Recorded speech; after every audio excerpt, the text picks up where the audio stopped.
যে কোনো খেলায় ড্রিবলিং অত্যন্ত গুরুত্বপূর্ণ একটি স্কিল। এই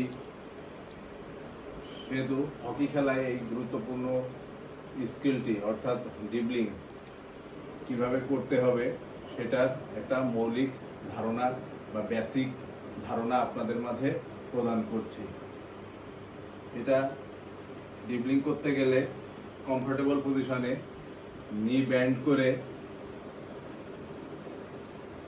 বল এবং পা দূরত্ব এক স্টিক দূরত্ব থাকবে এবং আমি ড্রিবলিং করব। এর ফলে বল সবসময় আমার কন্ট্রোলে থাকতেছে এবং একদিক থেকে আর একদিকে মুভ করতে সুবিধা হচ্ছে।